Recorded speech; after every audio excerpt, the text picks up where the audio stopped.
Yaon. Bumili ako ng wiper ba. Nahina na yung wiper ng aking salamin. Magpalit tayo. Yan. Kailangan magkalas niyan. Oh. Suot natin to. Bago. Suot. Bago-bago. Doon ang daan. Yun. Yun. Alisin natin to. Hindi yan kasali. Kasi maliit na. 16 inches. Yung 18 inches doon, walang nakalagay na MUX. Yan o. Yan. Kaya itong binili ko.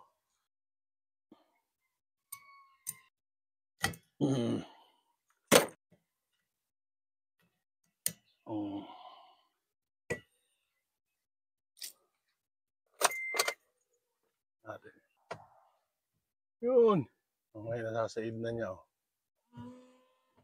Okay. Very good, very good.